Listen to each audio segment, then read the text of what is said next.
Bah merci d'être là déjà. Nous, on est... Merci de nous inviter. C'est très gentil. Bah, avec plaisir. Non, on est trop contents. Enfin, bah, déjà, on vous avait contacté, on t'avait contacté l'année passée. Donc, c'est vrai qu'on a pensé au Ciné Club, on a très vite, on voulait vous inviter. Donc, on est trop contents que ça se fasse. Voilà.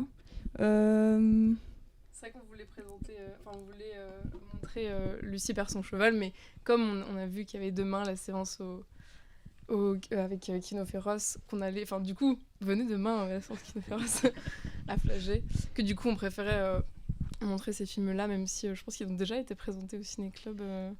Il y a 3 ans, je pense, ou 4 ans, ouais. C'est ça. Enfin, au Braquet-Poitiers, je crois, il y a 4 ans, ouais. Il y avait personne. Il y avait 3 étudiants, je crois. C'est vrai ? Parce qu'on a l'impression qu'on n'était pas beaucoup aujourd'hui, mais tant mieux si c'est Non, plus c'est que la super, dernière fois. c'est une belle assemblée. Bah, en fait, il y a beaucoup de gens qui ont cours tard, etc., malheureusement. Bon. Bah déjà, on voulait vous laisser vous présenter un peu les parcours, vu que vous êtes aussi tous les deux passés par l'INSAS. C'est ça ? Ouais, Oui. tout à fait. Effectivement. Eh bien, moi c'est Claude, et donc j'ai fait l'INSAS en mise en scène théâtre il y a 20 ans. Ok.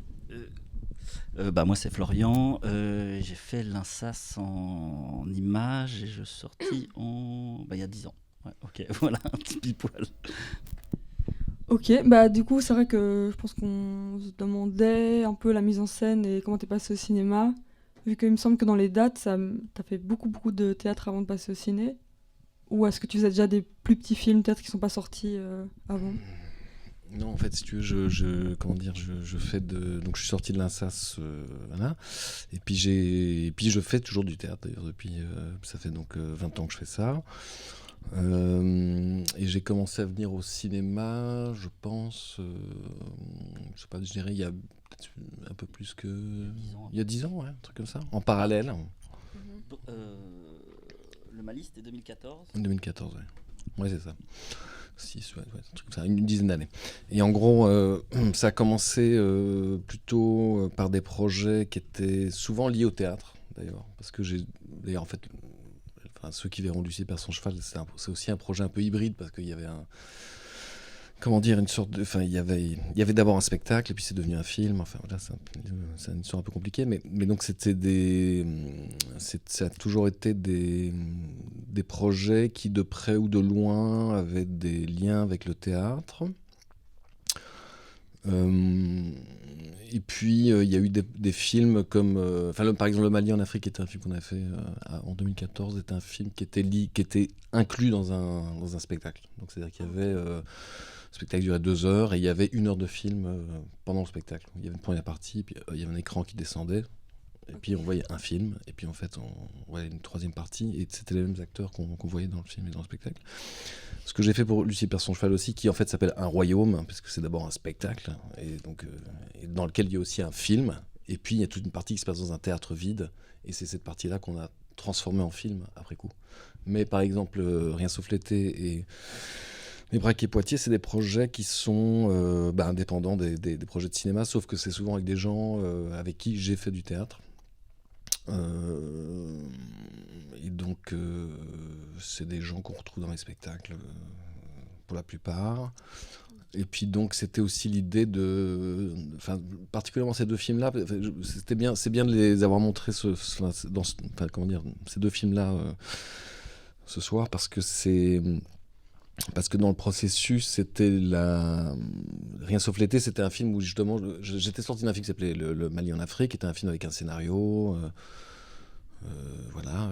On avait fait un découpage, on avait fait un plan de travail, et puis à un moment, je m'étais posé la question de savoir, mais en fait, ce qui me plaisait quand même, c'était l'idée de pouvoir s'y filmer rien, en fait. Donc et puis je suis tombé un jour, ça va faire un petit peu pet de cul, mais c'est vrai que ça s'est passé comme ça, quoi. Donc c'est-à-dire que je suis tombé sur un numéro des Cahiers du cinéma qui était un numéro sur l'été, filmer l'été, quoi. Et je m'étais dit, ah tiens, mais oui, ça c'est quand même intéressant, ça veut dire quoi filmer l'été ? Et je me suis dit, tiens, en fait, pourquoi ne pas essayer de faire un film qui soit juste un film qui essaie de capter en fait une sorte de saison, donc où il n'y aurait pas de scénario. Et donc, on est parti tourner ce film sans aucune sans argument narratif. Il y avait juste des personnages et une sorte de prétexte qui était cette espèce de jeune gars qui va faire du Airbnb chez les gens. Et voilà, en gros. Et puis, donc ça, je vous explique le lien entre les deux films. Et puis, il se trouve que sur ce film-là, est passé un jour, à peu près par hasard, enfin plus ou moins par hasard, Wilfried, donc, parce que donc, l'idée c'était de faire un film qui puisse être ouvert sur le réel, et donc aussi qui puisse accueillir en fait à peu près tout ce qui arrive, quoi. Et ben il se trouve que Wilfried est passé par là. Wilfried donc s'est retrouvé dans le film parce qu'il trouvait ça amusant et puis intriguant de voir cette petite équipe de cinéma qui fabriquait des petits objets comme ça. Et puis je me suis dit tout de suite qu'il avait quand même un truc très très spécial. Il parlait beaucoup et puis il m'a dit mais viens faire un film chez moi, quoi. Et donc j'ai dit ok, mais donc je lui réponds d'accord, mais alors tu produis le film? Et il m'a dit ah d'accord, je vais réfléchir. Bon, Wilfried n'a aucun rapport avec le cinéma, donc il ne savait pas du tout ce que ça voulait dire, mais qu'importe. Donc le temps est passé, puis il m'a rappelé quelques mois plus tard et il m'a dit, ou je l'ai rappelé, je sais plus. Et puis il m'a dit qu'il était toujours d'accord de me faire un cadeau. Donc ce qu'il appelait un cadeau, c'est pas produire, mais un cadeau, quoi. Et donc j'ai dit oui, ça veut dire quoi? Et puis donc ça représentait, je crois, 3 000 €, un truc comme ça. Voilà. Et donc j'ai dit ok, super. Avec ça, on va faire un film. donc je suis parti en repérage une fois, donc voir sa maison. Je savais déjà qu'il dirigeait des car wash, donc des stations de lavage. Et puis j'ai vu sa maison, j'ai vu ses stations de lavage, j'ai vu comment il faisait en fait pour gagner sa vie, parce que c'est son boulot, quoi. Et il m'est venu cette idée de faire un film de braquage qui serait une sorte d'anti-film de braquage, puisqu'en fait il se passe quand même pas grand chose. Enfin, je veux dire, c'est pas très spectaculaire, mais en organisant le film autour de Wilfried, quoi, en disant voilà, Wilfried, ok, ben alors ce sera ton histoire, c'est toi qui te fais braquer par ces personnes. Et c'est comme ça que le film s'est fait. Voilà. Donc encore une fois, sans scénario, je crois, enfin si, en fait, il y avait une sorte de... Il y avait un mail, voilà. Donc j'ai écrit un mail à l'équipe en disant, voilà, l'histoire c'est ça, c'est Wilfried, il a des stations de lavage, il se fait braquer par Thomas et Francis, et quelques jours plus tard, leur copine arrive, et voilà. Et tout ça a été organisé, le plan de travail qui était inexistant, mais il était lié à des contraintes de vacances des uns et des autres, puisque je crois que Lucie et Hélène pouvaient arriver qu'à partir d'un certain moment. Donc voilà, on a organisé les arrivées des personnages en fonction de la temporalité des vacances des uns et des autres. Et puis et après, voilà, en fait le scénario, l'histoire s'est inventée au jour le jour, quoi, avec une petite équipe. Ok, merci. Ben voilà, t'as déjà répondu à 3-4 questions qu'on avait en un, mais c'est nickel. Après, je peux développer, hein, mais... Bah, franchement, c'est bien. Enfin, c'est vraiment ce qu'on se demandait, c'était vraiment l'ordre. Est-ce que d'abord tu rencontrais des gens, et puis tu trouvais un décor où les mettre, et puis un scénario dans lequel ils évolueraient, ou d'abord, enfin, dans quel ordre? Donc, mais là... Oui, voilà, c'est ça. C'est vraiment des... En fait, pour moi, le projet avec ces films-là, c'était... Je vais laisser parler Florian, évidemment, mais le projet avec ces films-là, c'était vraiment comme pour moi, je me suis toujours dit que c'était des sortes d'essais, en fait, dans le sens où... Enfin, dans le sens noble du terme, mais dans l'idée de pouvoir... en fait, inventer des films sans devoir passer d'abord par toute une machinerie complexe, enfin de production, etc. Et puis aussi de pouvoir se dire, tiens, en fait, comment est-ce qu'on peut accueillir un maximum en fait le réel, et puis en même temps de construire comme une fiction. Et puis il y avait l'idée aussi de... le titre, je ne sais plus quand il m'est venu, mais je pense qu'il était... que c'est un bon titre parce qu'il y a un double sens, quoi. C'est-à-dire qu'en fait il y avait aussi l'idée d'embraquer Poitiers, il y a aussi le sens il y a le braquage, mais il y a aussi l'idée de braquer son regard sur Poitiers, quoi, tu vois. On voit pas, au final on voit pas tant Poitiers que ça dedans, mais pour finir c'est une région que je connaissais pas du tout. Moi j'étais une fois, je dis de fait, pour faire le repérage, puis c'était de me dire tiens, comment faire pour être juste là et d'organiser une sorte de... C'est parce que c'est un film de ce qu'on va appeler un film de dispositif, quoi. C'est-à-dire qu'en fait d'inventer un dispositif qui va nous permettre de créer des situations en fait en permanence. On logeait chez Wilfried, on mangeait avec Wilfried. J'ai envie de dire que toute situation, par exemple la situation du barbecue où il chante Brel, etc., c'est une situation de repas d'équipe, quoi. Oui, c'est ça. Et voilà. Donc il n'y a aucune scène qui est répétée, aucune scène qui est... c'était juste... c'est presque un plan, une idée, quoi. C'est vraiment l'idée de se dire... Et justement, du coup, on se demandait si... comme on sent que voilà, y a des moments qui sont attrapés un peu, est-ce que vous avez, à l'avance, vous vous êtes mis un peu entre vous des choses... comme un petit cahier de... des petites notes comme ça, pour se dire, ok, alors si ça arrive... moi, ce qui me plaît plus, c'est telle distance, tel type de cadre, pour avoir une efficacité, quoi. C'est à moi de répondre. Je pense que c'est surtout dans le film d'avant, donc Rien sauf l'été, où on a commencé à se dire qu'en fait on avait une caméra énorme, qui enregistrait une qualité de merde, mais c'était quand même un monstre. Donc il faut expliquer la caméra. Oui. Ouais, après l'historique est long, mais sur le tout premier film, Claude m'a dit j'adore les images faites en caméra à tube des années 80, voire peut-être plutôt 70 d'ailleurs. C'est non, comment ça s'appelle ? Enfin bon, bref, je me souviens plus. Le film, tu sais, que tu m'avais montré en noir et blanc en caméra à tube. Bon. Ah oui, c'est un film oui, bien sûr. Qui est un film plutôt années 70. Et du coup, on s'est dit, ah ouais, la caméra à tube, c'est vrai que c'est cool. J'en avais bricolé quelques-unes, j'avais fait une école d'art avant, donc j'avais une vieille caméra à tube, mais bon, elle était morte depuis. Et du coup, donc le premier film, on a fait plein de recherches en caméra à tube et puis on a réussi à la faire marcher. Et quand la prod a vu les images, ils ont dit non, vous rigolez, jamais on va filmer avec un truc aussi dégueulasse. Donc on s'est fait taper sur les doigts, on dit non. Donc on a fini par retourner ça en Alexa. Enfin bon, bref.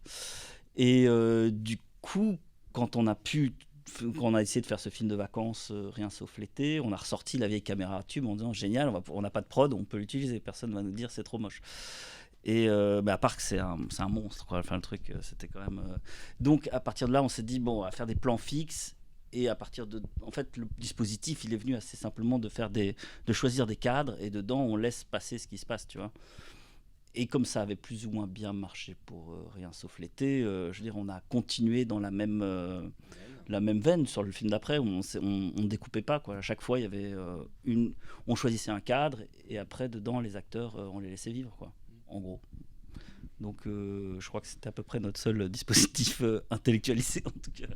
Oui, et puis il y avait quand même l'idée, après moi je pense que cette caméra à tube, donc c'est une caméra de télé, c'est à la base, c'est ça, sur lequel tu avais rajouté des optiques ciné. Il y avait un énorme enregistreur derrière et en plus devant il y avait un kit 35 pour mettre des optiques ciné, mais ça restait une caméra à tube des années 80 qui avait une image vraiment crade, quoi.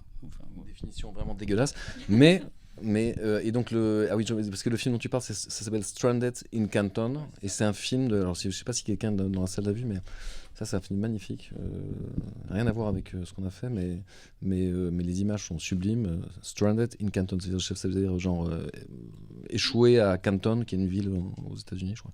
Et c'est un film d'un photographe dont maintenant j'oublie le nom, très célèbre. C'est ça, c'est William Eggleston, ouais. Et qui a fait ce film avec une caméra Portapax, ça s'appelait.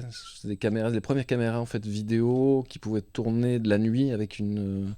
Je pense qu'il y avait l'enregistreur avec la VHS.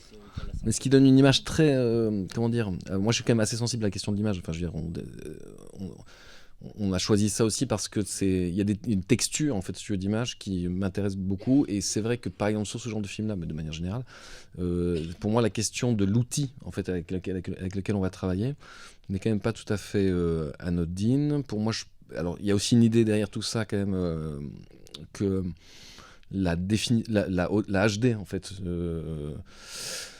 J'ai toujours eu un problème avec la HD. Bon, maintenant je commence à y réfléchir un petit peu plus, mais c'est-à-dire en fait, c'est toujours le truc, c'est que j'avais lu une phrase comme ça quelque part d'un chef opérateur, ça m'avait marqué. Et je me suis dit oui, c'est vrai, il y a quelque chose de vrai là-dedans. Quand il disait que quand il y avait moins d'informations, il y avait plus d'imagination, quoi. C'est-à-dire qu'en fait, en gros, le plus de HD, en fait, quelque part, en fait, quand les choses sont moins définies, il y a peut-être parce qu'il manque de l'information, il y a de la place pour projeter des choses, quoi. Et du coup, l'idée aussi, c'était d'avoir une image qui soit picturale, c'est-à-dire en fait qu'il y ait une sorte de qualité un peu vaporeuse, qui puisse évoquer des choses qui peuvent être en même temps des films de vacances, effectivement, mais aussi des tons, mais qui donnent des tons très pastels, des choses comme ça qui me plaisent beaucoup.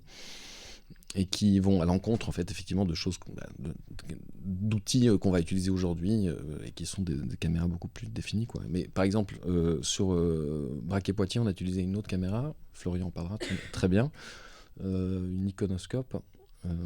Et c'est une caméra qu'on a réutilisée là maintenant. On vient de terminer un long métrage il y a 2 semaines. Et on a réutilisé cette caméra-là pour faire ce long, quoi. Je sais pas, Flo, tu peux en parler peut-être.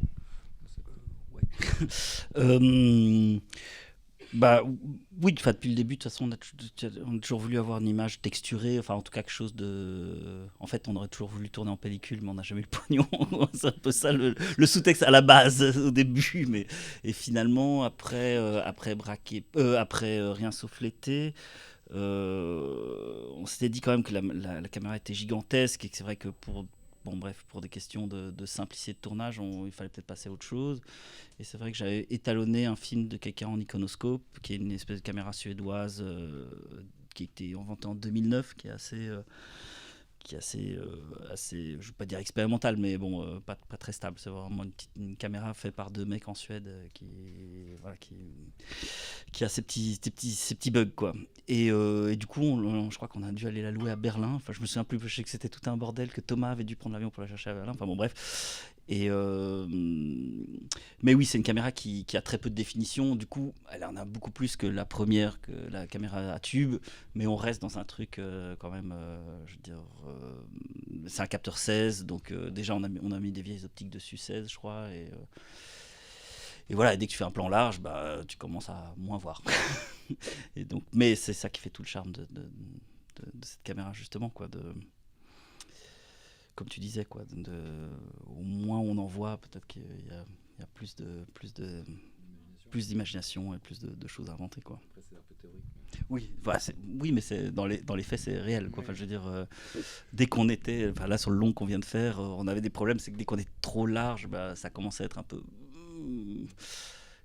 Donc des fois ça nous condamne un peu à être proche, mais bon, voilà. Mais après, toutes les contraintes sont bonnes à prendre, parce que je pense que dans ce genre de film, ce qui est intéressant, c'est que justement on l'a fait avec plein de contraintes, et que en fait c'est ça qui donne le style du film à l'arrivée, et que ces contraintes, il faut les accueillir à bras ouverts, quoi. Enfin, on a toujours eu plein de contraintes, et on a plutôt toujours joué avec, quoi. Et avec la caméra à tube, donc sur Rien sauf l'été, à quel point est-ce que la caméra donnait déjà une colorimétrie aux images? Parce que toi, tu as fait de l'étalonnage avant, surtout. Et qu'est-ce que vous vous êtes dit sur C'est très l'étalonnage proche de ça. Base, la oui, la caméra caméra à tube, si tu veux, c'est comme un synthé analogique, quoi. Il n'y a que des boutons dans tous les sens. Enfin, ça donne tout de suite une image très analogique, très douce, avec très riche en couleurs. Et donc, franchement, l'étalonnage sur Rien sauf l'été, j'ai fait 2-3 trucs, mais pas tant que ça. Je crois que c'était très très très proche de ça. Enfin, j'ai pas le souvenir d'avoir surétalonné ce truc. Et vu qu'on regardait quand même, en plus, je pense qu'on sur ce film-là, on regardait les films les rushs non étalonnés, on regardait directement ce qui sortait de la cam, je crois. Donc non, c'est très très proche. Voilà, c'est proche de ça.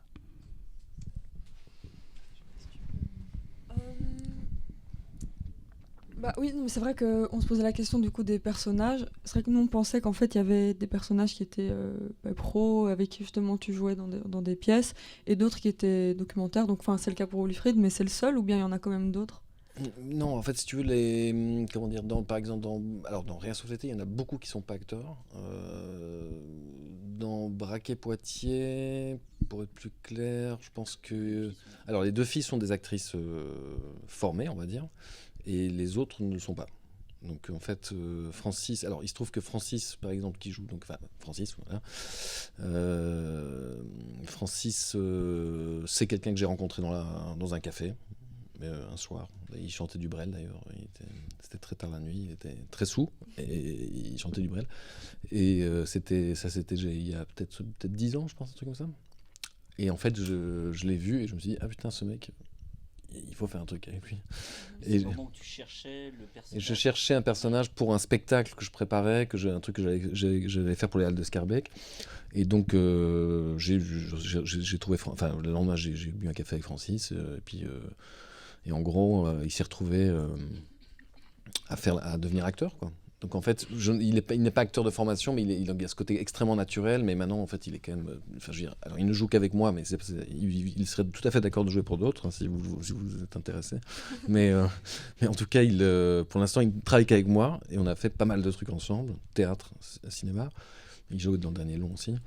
Et c'est une nature, quoi. Et Olivier, donc le petit Airbnb-er, je sais pas comment on dit, pareil, il est pas acteur de formation. Son collègue n'est pas du tout acteur de formation aussi. Thomas, le collègue de Francis, n'est pas non plus acteur de formation. Il est assistant cam à la base. C'est que des gens, voilà, comme ça. Mais il joue dans tes pièces aussi? Thomas Thomas, Olivier. Olivier joue beaucoup dans mes pièces, puis il y en a d'autres, hein, je veux dire, les deux filles, elles ont joué dans des spectacles à moi. Wilfried, non, ça on n'a pas encore fait. Patchouli quand même. Patchouli, alors oui, Patchouli. Alors il y avait Patchouli qui joue le rôle de la mère dans Rien sauf l'été, donc qui était malade à l'époque, qui avait donc véritablement un cancer, qui était en chimio à cette époque-là, mais il est décédé malheureusement. Mais qui a aussi pareil, c'est quelqu'un qui vient du monde du rock'n'roll, pas du tout acteur, puisqu'il s'est retrouvé à faire des spectacles avec moi et des films. Mais donc en fait c'est une sorte de groupe de gens qui ont tous des, c'est pas du tout une troupe parce que j'ai jamais fondé de troupe, mais plutôt c'est un groupe de gens un peu hétéroclites avec des envies et des occupations très diverses et qui en fait on s'est réunis souvent pour faire des objets ensemble, quoi. Ok. Merci. Oui, du coup, c'est vrai qu'au niveau des financements et tout ce qui est distribution, on se demande comment tu présentes les films. Est-ce que tu dis cash comment tu comptes faire les choses et ça passe ou pas ou... Ça veut dire que ces deux films-là, ils n'ont pas été financés. Donc, Okay. en gros. Même pas Braquet Poitiers? Aucun des deux. Okay. Braquet Poitiers, on l'a fait avec 3 000 €. Hein, donc, vraiment. Ah oui, c'est ça. Vous n'avez pas eu plus ensuite Alors, on a eu plus ensuite parce qu'en fait, si tu veux, le film, quand on a terminé le film, il a eu une vie de festival, en fait, en gros. Il a eu une. Tu as eu l'aide de Saint-Denis, non? Oui, j'ai eu l'aide à la finition, l'aide de Saint-Denis, je ne sais plus comment elle s'appelle, enfin bref, l'aide au court-métrage de Saint-Denis. Ce qui a permis de faire la post-prod quand même. Ce qui a permis de faire la post-prod. On a eu un coup de main du Frénois qui a dit ok, vous pouvez venir mixer le film chez nous. Donc ça, ils le font gratuitement d'ailleurs en fait. Et après en fait, si tu veux, c'est la vie en festival de ce film. Et en fait, ce qui est marrant, c'est que Rien sauf l'été est sorti en salle aussi. Donc Braquet Poitiers est sorti en salle et Rien sauf l'été est sorti en salle. Bon, c'était pas du tout prévu. Mais et Braquet Poitiers, en fait, je crois qu'il a été présenté au FID à Marseille en première mondiale. Et là, il y avait les gens de Capricci qui sont des distributeurs français, donc qui ont vu le film et qui ont voulu le sortir. Et comme le film fait 58 minutes, ils trouvaient que c'était compliqué de le sortir parce que c'était un format trop court pour une salle, quoi. Et donc ils ont remis un peu d'argent dessus et je leur ai dit, moi je peux tourner une sorte de petite suite, une sorte de fausse suite que vous n'avez pas vue ce soir. Mais donc il y a, dans la version longue, on va dire, de Braquet Poitiers, il y a une sorte de suite qui est tournée 2 ans plus tard ou 1 an et demi plus tard et on retourne chez Wilfried. Donc, en fait, c'est des parcours qui sont complètement... comment dire c'est d'ailleurs assez rassurant, en fait, qu'on puisse encore faire ce genre de truc-là. Et que des objets comme ça sortent en salle. Ça m'a toujours... Enfin, ça m'a surpris. Et en fait, Lucie perd son cheval, c'est exactement pareil. C'est-à-dire que Lucie perd son cheval, c'est de l'argent. C'est un théâtre qui a mis de l'argent dessus. Et en fait... Pour tourner donc la partie extérieure, tout ce qui se passe dans les Cévennes au début du film a été produit par le théâtre. On s'est retrouvé en Covid, donc avec tous les théâtres fermés, et on était en tournée à ce moment-là avec le spectacle. Et donc on s'est retrouvé avec tous les décors dans le théâtre de Liège, et à pas savoir quoi faire. Et le directeur du théâtre de Liège m'a proposé, en allant choper un peu d'argent du côté de la RTBF, parce qu'à ce moment-là, il donnait un peu d'argent pour faire des captations audiovisuelles, mais moi, je voulais pas faire une captation de spectacle.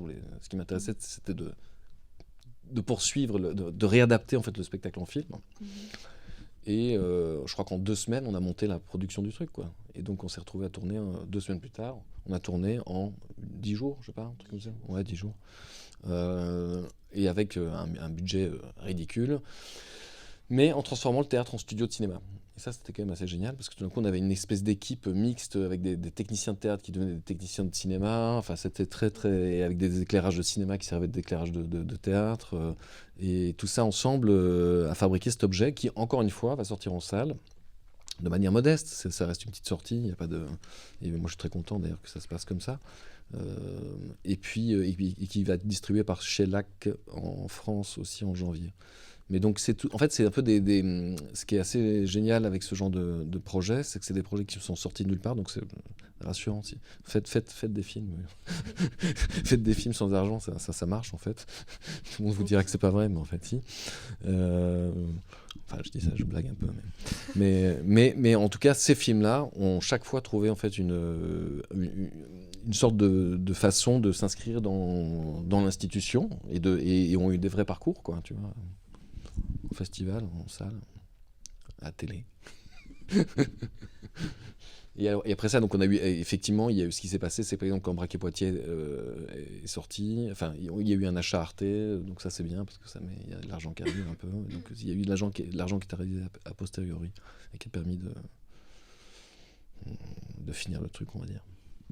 Ok, intéressant, merci. Ouais. Arthur, oui.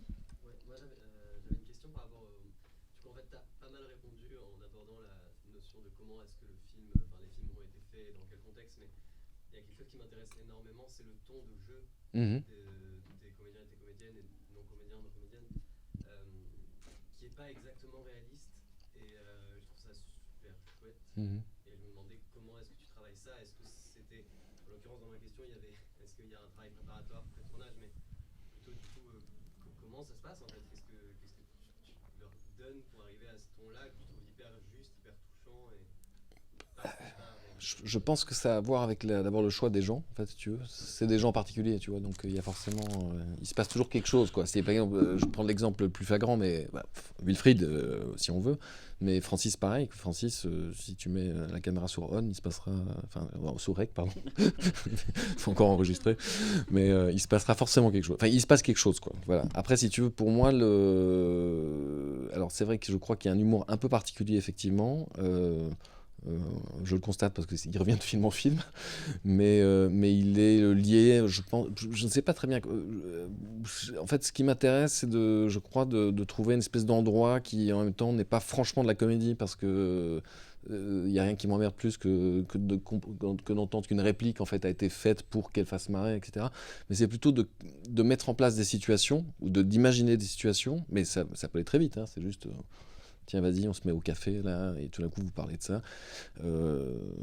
Et puis, là, il se passe ça. Et en fait, de voir comment, dans ces situations... Enfin, c'est la situation, souvent, qui va créer une sorte de petit décalage, qui va faire en sorte que les choses ne sont pas complètement réalistes. Et en même temps, il y a une sensation naturelle qui se dégage parce que d'une façon ou d'une autre, en fait, c'est des personnages qui sont tellement... Enfin, personnages, je ne sais plus très bien, mais qui sont tellement entières, en fait, j'ai envie de dire que quand tu les... En fait, voilà, je vais répondre encore différemment. C'est que je pense qu'en fait, quand je dis que je crois que voilà, c'est véritablement ce qu'on appelle un film de dispositif. Donc, voilà, on le chez Wilfried, etc. Et on invente une manière d'organiser le tournage, on va dire.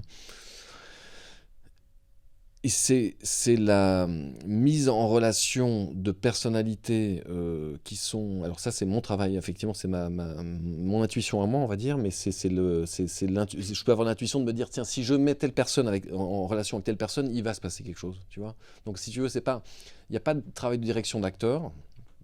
J'essaie d'éviter ça un maximum. Moi, je viens du théâtre, donc je suis metteur en scène au théâtre à la base, donc je sais ce que ça veut dire diriger un acteur, mais... Dans la plupart des cas, j'essaie de ne pas y aller, parce que c'est toujours un peu un échec de devoir dire un acteur fait ci, fait ça.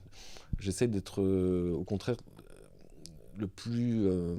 de me tenir à l'écart de ce genre de trucs-là.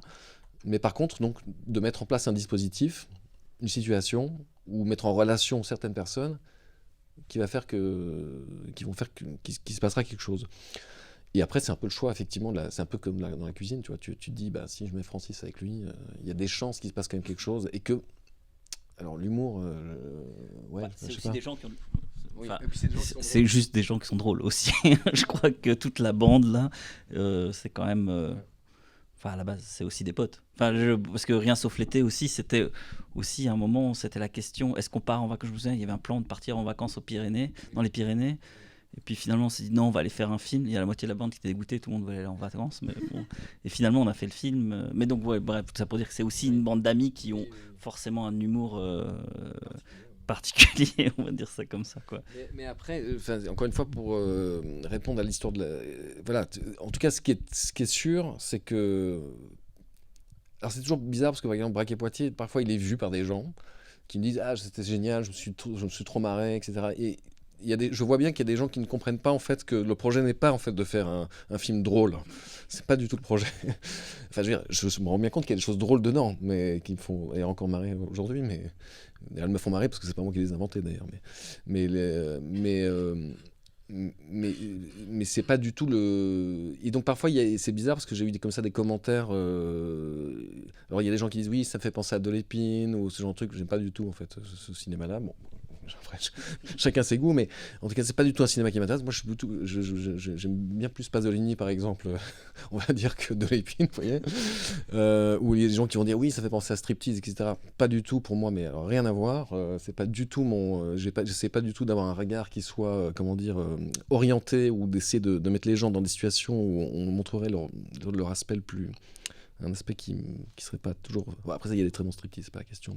Mais en tout cas, En tout cas, l'idée, c'est de trouver un espèce d'endroit un peu médian, un peu bizarre, avec effectivement des contretemps, avec des trucs un peu qui sont parfois complètement naturalistes, parfois c'est antinaturaliste, parfois voilà, une espèce d'étrangeté comme ça, mais qui ne va pas franchement aller vers la comédie, parce que en fait, c'est un genre qui m'intéresse pas trop, je crois. Bon, voilà. Et justement, est-ce que vous avez discuté ensemble de références pour préparer les films? Et est-ce que, moi je me demandais si des films comme L'Humanité de Bruno Dumont, ça pouvait être des choses auxquelles vous avez pensé. Enfin, Alors Bruno Dumont, moi je suis pas j'ai grand vu fan, des liens, mais je veux dire aussi que avec Bruno Dumont, pour moi c'est un bon exemple, tu vois. Alors je respecte tout à fait le travail de Bruno Dumont, tu vois, mais par exemple Le Petit Quinquin, tu vois, il y a des gens qui vont dire ah oui c'est marrant, ça faut penser à ce genre d'univers-là, machin. Alors pour moi pas du tout. Mais encore une fois, ça c'est des histoires de goût.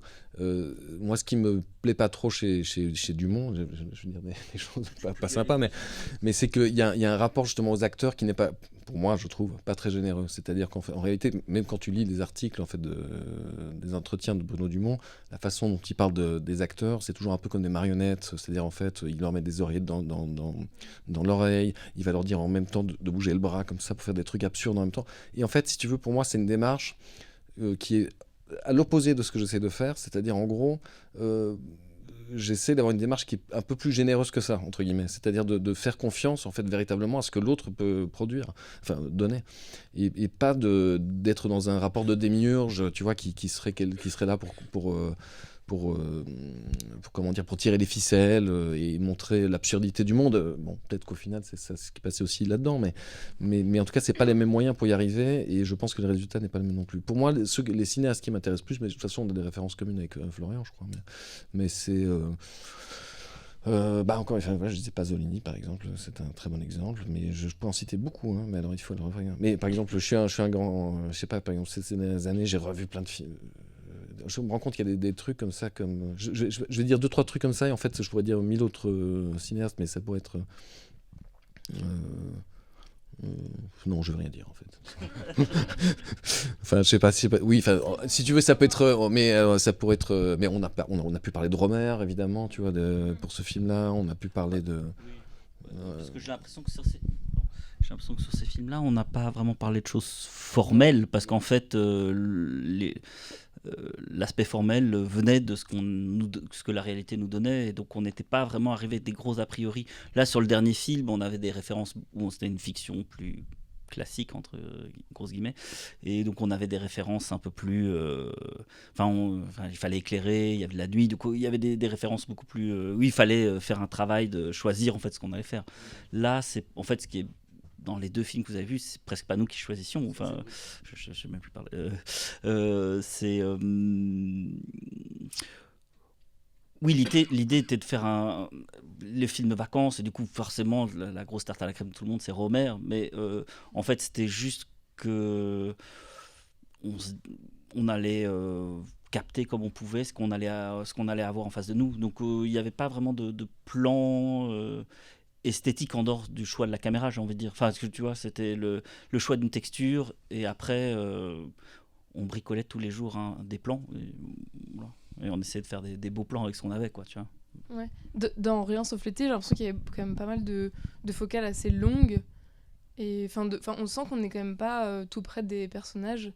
Et je me demandais si vous aviez fait des tests comme ça avec des acteurs, de à quelle distance on se met, qu'est-ce qui est la je me souviens plus trop. Je sais qu'on avait fait des tests avec la caméra tube pour le film d'avant, où la prod nous a dit non, mais no way, c'est pas possible. Mais je crois pas qu'on a fait vraiment des tests sur ce film-là. Je pense qu'on n'était pas en si longue focale, je pense qu'on était genre au 35, des trucs comme ça. C'était pas... Non, on était assez proche des acteurs, hein. C'était pas du tout un film en longue focale, je crois plutôt qu'on était... je pense même en général, je pense que c'était tout le film au 35, il y a peut-être 1 ou 2 films en courte focale, mais... oui, il y en a 1 ou 2, je me souviens, mais c'était sur la focale très normale, vraiment. Je crois que d'ailleurs les 2 films, c'est vraiment des films...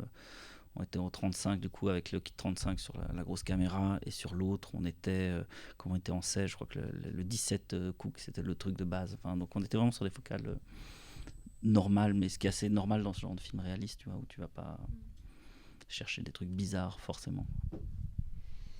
Je crois qu'il y avait un film, en tout cas, qui m'avait marqué, enfin une époque qui m'avait marqué, mais c'était un film c'était le film d'Harmony Korine, je sais plus comment. C'était Goumo ? Goumo, oui, je me rappelle. Ouais, ça par exemple c'est une grosse référence. Ça, c'était une référence qu'on avait ensemble, ouais. Un truc qui nous avait bien marqué à une époque. Mais après, il y a plein de choses, tu vois. Encore une fois, Pasolini, pour moi, c'est très important, mais ça pourrait être David Lynch, je sais pas. mais là, par exemple, j'ai vu le dernier film d'Albert Serra que je trouve formidable, Pacifiction. Mais en fait, ce qui m'intéresse de manière générale, c'est plutôt des cinéastes qui vont... chercher des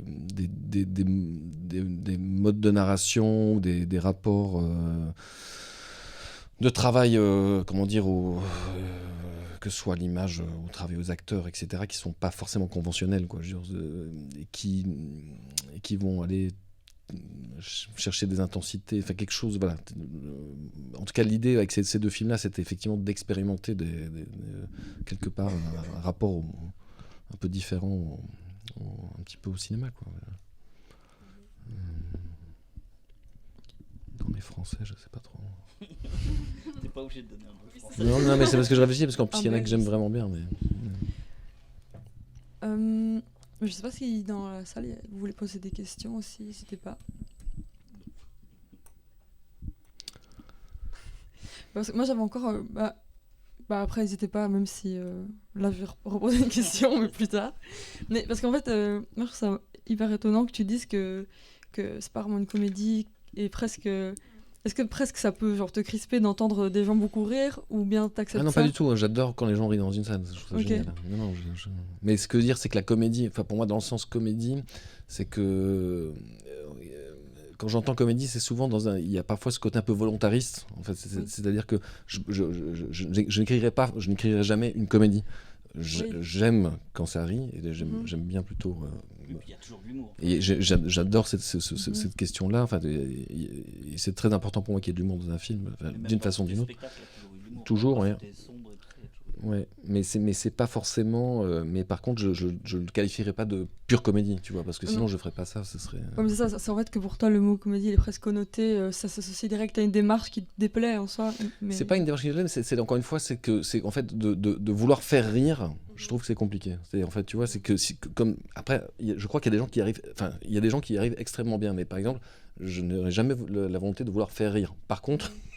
J'accueille avec un bras ouvert, tu vois, des situations que je trouve drôles, tu vois. Mais comment dire, encore une fois, c'est alors, je vais peut-être répondre autrement. Ce qui m'intéresse, c'est pas la question du genre. En fait, c'est ce qui est Oui. transgenre. En fait, voilà. Mhm. Donc, tu vois, c'est que c'est bien des questions d'aujourd'hui, ça, mais c'est que justement que tout ce qui est un peu trans, justement, c'est-à-dire transgenre, ça va pas être identifié ni comme un drame, ni comme une comédie, où ça va balancer d'un registre à un autre, où ça va pouvoir passer du drame à la comédie, etc. Ça m'intéresse.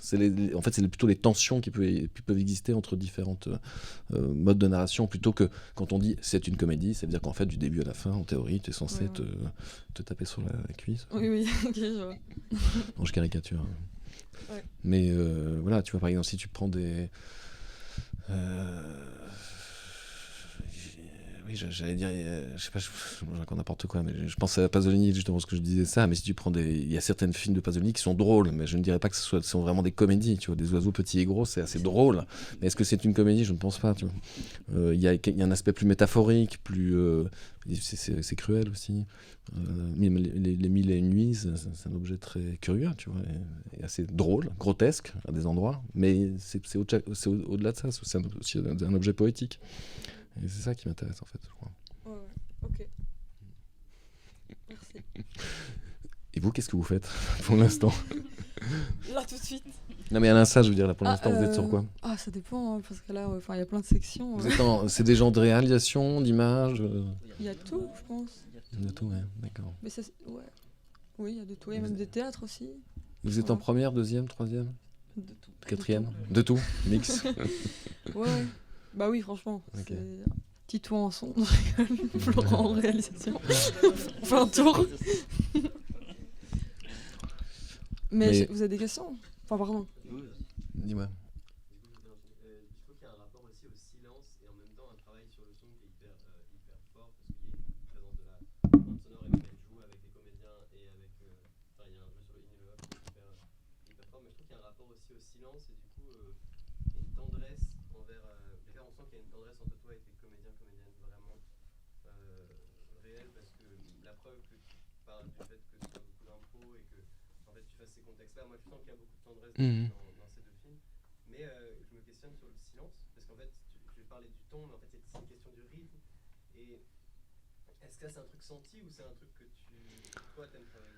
Alors, c'est vrai que j'aime bien en fait, après, il y a aussi beaucoup le fait qu'il y a les scènes d'improvisation, parfois, les improvisations ne fonctionnent pas toujours très bien, et donc il y a des moments où il y a des petits malaises, on va dire. Mais je trouve toujours ça très intéressant. C'est-à-dire que, si, par exemple, tu vois, la première scène de Rien sauf l'été, je ne l'ai pas vu depuis longtemps, mais où il lui lui demande le code Wi-Fi, tu vois, s'il y a du Wi-Fi. En fait, je trouve que c'est une scène super drôle, mais en fait, elle y a un vrai malaise. C'est-à-dire qu'en fait, les acteurs ne savaient pas quoi se dire, en fait.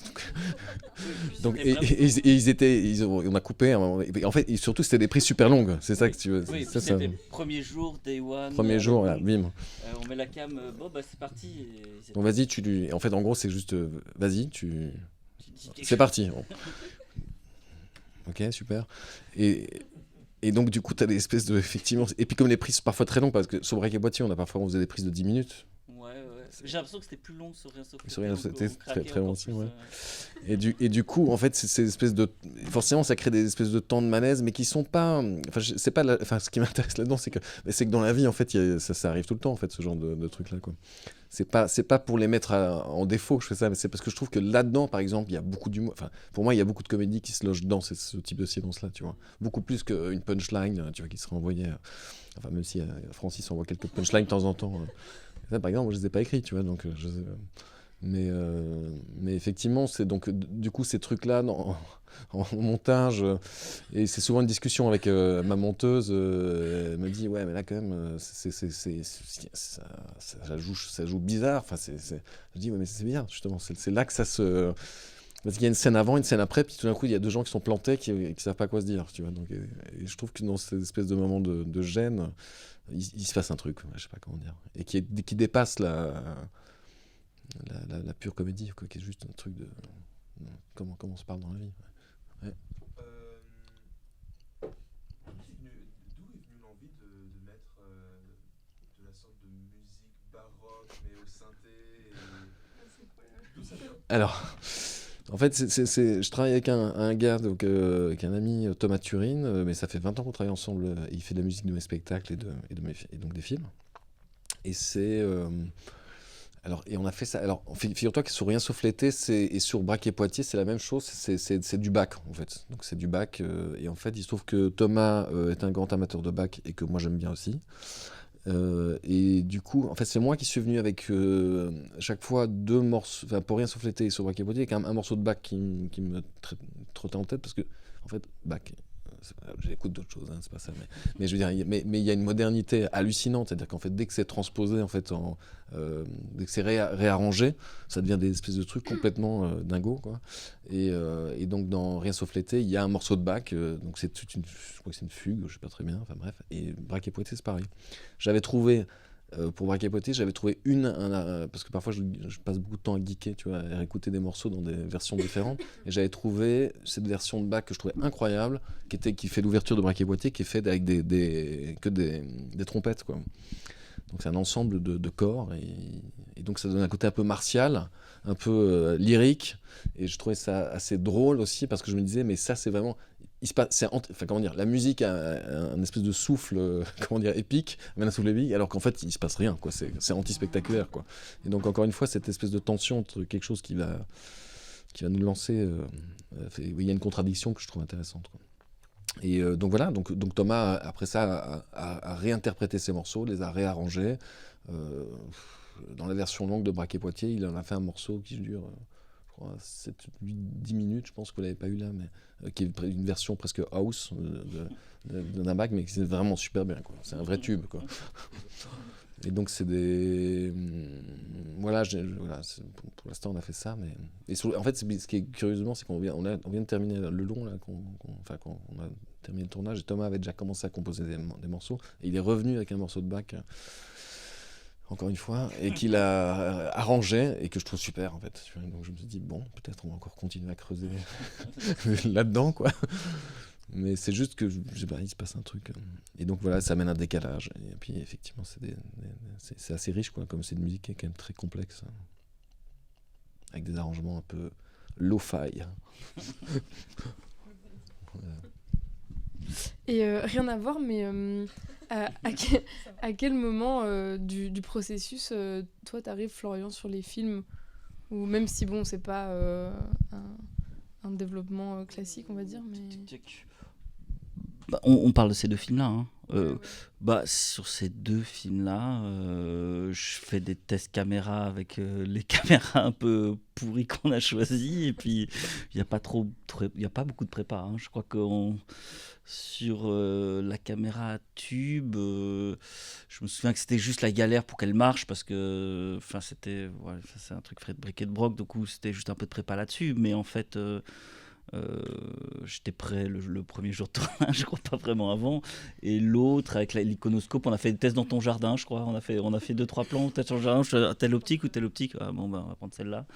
Et voilà. Enfin, voilà, comme c'est des films où de toute façon il n'y a pas le temps de prépa, il n'y a pas d'argent pour louer du matos. On a juste loué le minimum, et la plupart c'est taxé à droite à gauche du matos, et du coup, ouais, enfin, t'es prêt le premier jour, quoi. Je crois que il n'y a pas vraiment de temps de préparation. Donc j'arrive le jour. Enfin. Oui, c'est ça. C'est vrai que les 2 films, le premier, je crois que c'est à 5 jours de tournage, même pas, ou 5-6 peut-être. Et le Braquet, c'est 8, hein, ou 8 ou 9, je sais plus. Donc ça a été très rapide, ouais. Mais et du coup, vous avez commencé, t'as commencé à lui parler des projets assez rapidement. Oui, bah, on en parle quand même pas mal en amont.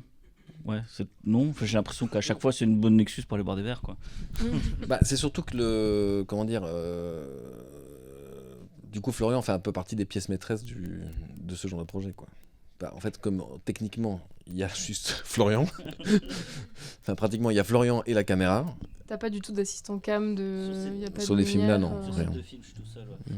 Pas de lumière, rien du tout. Et donc il est tout seul. Bon, bah, forcément. Voilà. Thomas, l'assistant cam, joue. Oui, ah oui, c'est vrai. Blague à part, Thomas devait être assistant cam sur Rien sauf l'été. Et puis, je crois que dès le premier jour, il a commencé à boire des bières et à jouer. Et donc, je faisais le point tout seul. Ouais. Non, ça, je crois pas que Thomas, il a pas trop touché l'optique, non. Mais c'est aussi un processus. C'est-à-dire qu'avec Claude, j'ai commencé avec Claude. C'est grâce à Claude que j'ai commencé à être chef-op. Et du coup, tu vois, chaque film, en fait, on continue ensemble. Et donc, c'est un bon vieux compagnonnage. Donc, il y a un moment... Enfin, tu vois, en fait, je sais pas si on a des réflexes quand un vieux couple, je vais peut-être pas aller jusque-là, mais tu vois, on se comprend comme on a les mêmes refs et que... Donc, en fait, c'est pas comme commencer le prépa d'un film classique où tu dois essayer de comprendre ce que veut le réalisateur et tu passes beaucoup de temps à discuter. Enfin, quoique nous, peut-être on a discuté il y a longtemps, je sais pas, mais en tout cas... Non, mais... c'est sûr que c'est autre chose, mais bon, c'est aussi lié à ces deux films. Le projet, c'était toujours de rester ouvert sur ce qui va se passer, donc tu n'arrives pas avec des idées préconçues. Donc en fait, c'était un peu, tout était au jour le jour. Parce que aussi, ce qui est intéressant, ce qu'on n'a pas trop dit, c'est que tous les soirs sur Braquet, je sortais les rushs, je les étalonnais, je les sortais, on les synchronisait et toute l'équipe les regardait.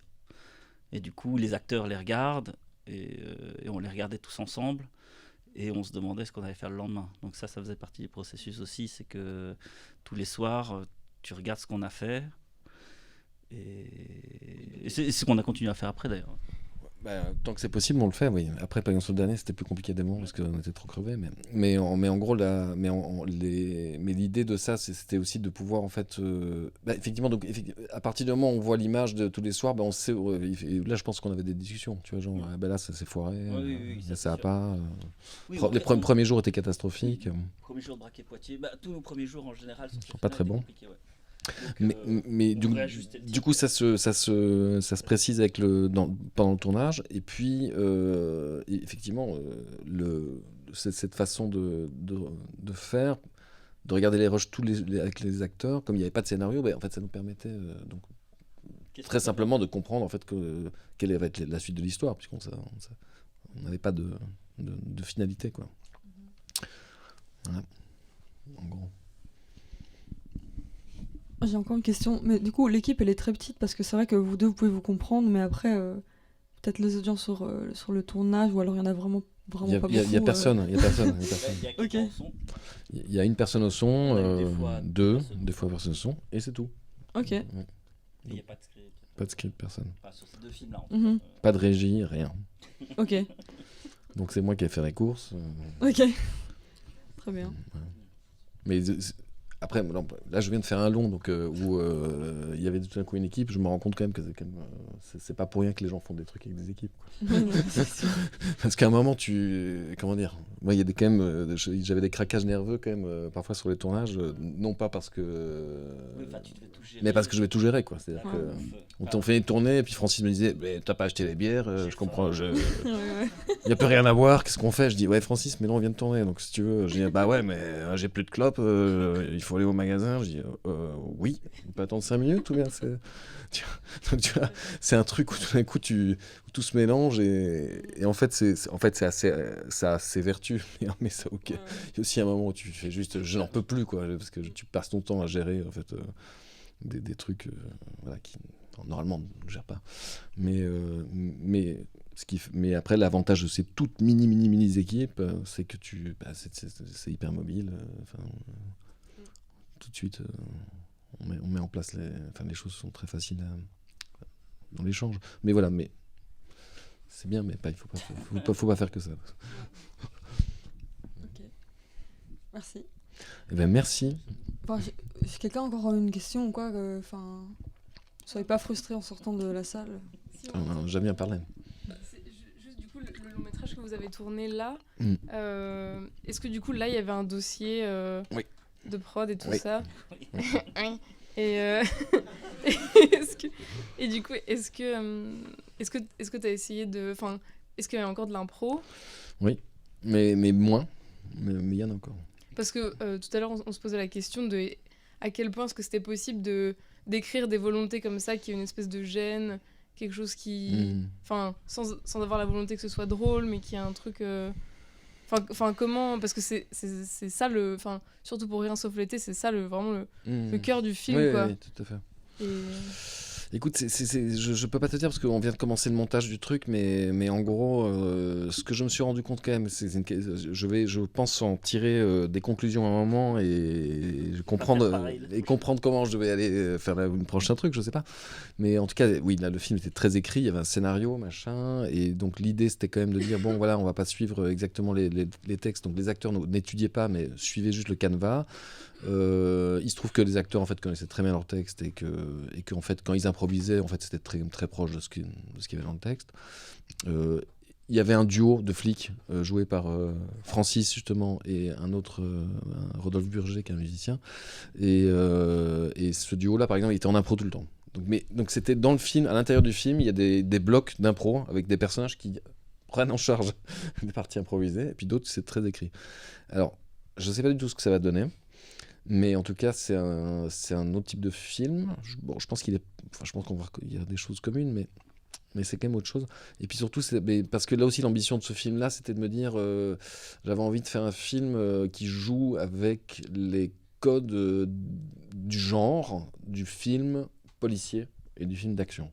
Donc, c'est-à-dire qu'il y a tout un tas de trucs que je n'aime pas du tout, mais qui sont des trucs, voilà, des voitures, des flingues, un hélicoptère, tout un tas de trucs qui m'intéressent dans la vie, mais pas du tout, mais qu'on a utilisé dans le film parce que ça fait partie de la fable qu'il y avait à raconter, qui est une espèce de film qui raconte une sorte de c'est une sorte de conte. Bon, c'est pour ça que c'est très différent de ces autres films-là, mais c'est une sorte de conte qui parle de la mort, j'ai envie de dire, d'une sorte de rapport au cinéma qui est lié un peu au patriarcat, quoi. C'est-à-dire qu'en fait, c'était le cinéma des années 80 avec que des mecs. Avec des grosses bagnoles, tous ces trucs-là. Et c'est un film qui parle un peu de l'effondrement de cet imaginaire-là, quoi. Donc ça passe par des biais qui sont très différents. J'espère qu'il restera quand même des qualités qu'il y avait dans... Enfin, des qualités. En tout cas, des choses qu'il y avait dans les autres films. Mais qu'en même temps, peut-être ça amènera aussi une autre couche qui est une espèce de... Oui, un récit plus construit avec une espèce de... Une métaphore qui est peut-être plus maîtrisée, peut-être. Mais on verra bien. Suite au prochain épisode. Mais oui, moi aussi je suis curieux. En tout cas, merci beaucoup pour votre invitation.